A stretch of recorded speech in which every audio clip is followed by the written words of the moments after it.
দেউতা ঢুকাল আজি 3 দিন।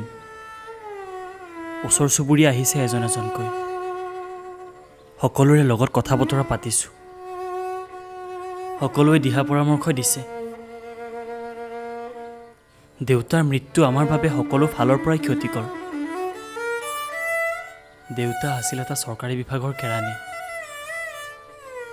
বাইদেউৰ বিয়াখন ধুমধামকৈ পতাৰ বাবে দেউতাৰ হাতত জমা টকা এটকাও নাথাকিল। দেউতাৰ পেঞ্চনৰ টকাৰে ঘৰখন টানি টুনি চলি আছিল।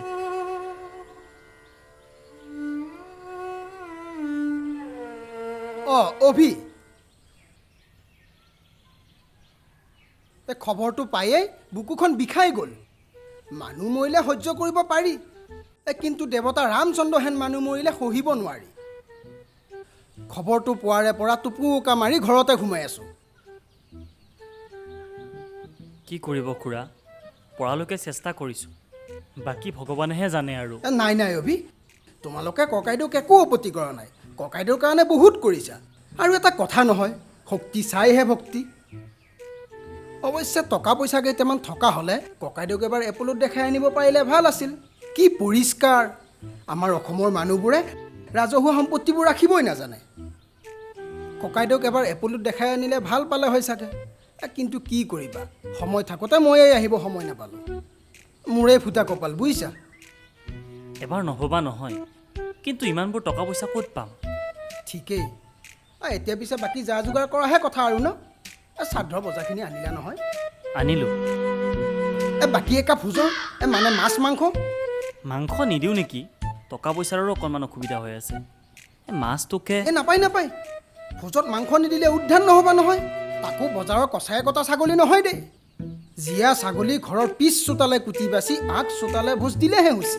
আৰু মাছ দিব লাগে, কাৰণ অনুষ্ঠানটোৰ নামেই হৈছে মৎস্য স্পৰ্শ। আকৌ আৰু এটা কথা, ককাইদেৱে ভাল পোৱা দুপদ বস্তু ৰাইজক খুৱাব লাগে, ই এটা নিয়ম। আৰু মই জানো নহয়, ককাইদেৱে দৈ খাই খুব ভাল পাইছিল। গতিকে মই ভাবোঁ সৰুকৈ বাতি এটাত অকণমান দৈ দিব পাৰিলে ভাল। পিছে এতিয়ানো ভাল দৈ ক'ত বিচাৰি পাবা? আৰু ভাল দৈ বিচাৰি ফুৰিবলৈ কাৰণো সময় আছে এই দুখৰ দিনত। গতিকে মই ভাবোঁ দৈ বাতিটোত এটা ৰসগোল্লা দি একৰছ ৰসগোল্লা ৰস মাৰি দিলে দৈ আৰু ক'ত টেঙা হ'ব। আপুনি অকণমান দিহা পৰামৰ্শ দিব আৰু। আছোঁ, মই নাথাকিম নে? বাৰু অভি, মই এতিয়া গৈ থাকোঁ, তুমি বহা। আহোঁ। ধৰণীৰ দৰে মানুহে মোক উদ্ধাৰ কৰে। ওৰ কথা তত লগাই ফুৰে মানুহি। আন 10জন পুতেকৰ দৰে পৰালৈকে শুশ্ৰূষা কৰিছোঁ। এতিয়া যিয়ে মন যায় তাকে ক'লে মোৰ ভাল লাগে নেকি?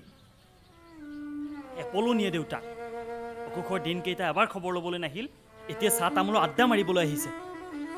দেউতা ঢুকাল, আমি চোৱা হৈ গ'লোঁ। এতিয়া পৰাচিত হ'ব লাগিব।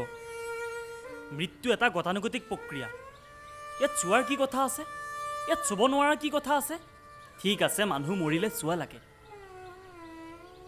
তেনেহ'লে সেই ছাগলী মাংসবোৰ, অন্ধ্ৰপ্ৰদেশৰ পৰা 10 দিন 10 ৰাতি গেলি পচি অহা সেই চালানী মাছবোৰ, সেইবোৰত চোৱা নাথাকে? মৃতদেহ যদি চোৱা হয়, তেনেহ'লে সকলো জীৱৰ মৃতদেহ চোৱা হ'ব লাগে।